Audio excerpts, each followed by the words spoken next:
Le sexe au conseil.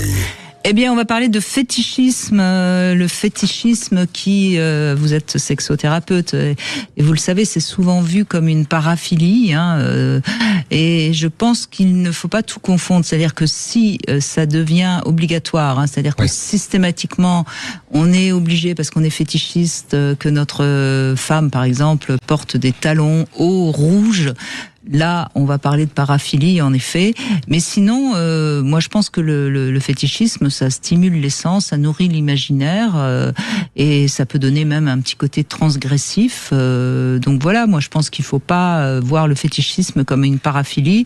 Il y a des fétichistes du pied, il y a des fétichistes du latex. On sait que le latex est très très à la mode maintenant.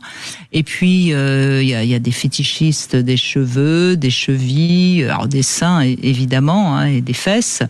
Et puis, il y a des fétichistes de certaines choses très particulières. Ça peut être les culottes, ça peut être les soutiens-gorge, ça peut être... C'est plus... En revanche, ce qui est intéressant à remarquer, c'est plus les hommes qui sont fétichistes que les femmes. Il y a très peu de femmes fétichistes, alors que chez les hommes, c'est assez fréquent. Ce qu'on avait appris quand j'étais en cours dans le DU de sexologie avec Philippe Renaud, que l'homme est très visuel. L'homme, c'est un animal, c'est un chasseur qui doit voir. Et le fétichisme, lorsqu'on parle, c'est toujours dans le vu, dans le détail qui est visible. Que ce soit les accessoires, les menottes, les chaussures, les talons, les hauts talons, on est très dans le visuel. Oui, absolument, la fourrure, absolument, une très dimension très visuelle qui fait que ça va nourrir son imaginaire. Mais encore une fois, on revient à la question essentielle, la sexualité n'est un autre qu'une forme de communication.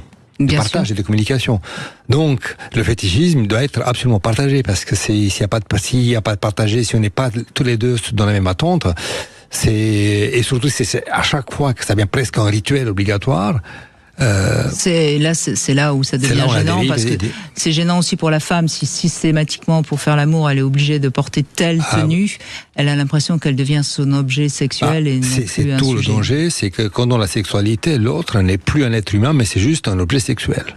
Voilà, alors il y a une autre théorie plus psychanalytique qui dit que l'homme voit la femme comme un être à qui il manque quelque chose, donc le fameux pénis, et que donc le fétiche remplacerait cet organe manquant, voilà, et que ça viendrait donc de l'enfance, puisque maman n'a pas de pénis et que le petit garçon donc voilà, bon, c'est une théorie qui vaut ce qu'elle vaut, mais qui est pas inintéressante. Bon, je la donne, s'il y en a certains que ça intéresse. Et puis, il vous reste quelques minutes pour peut-être gagner ce vibrateur.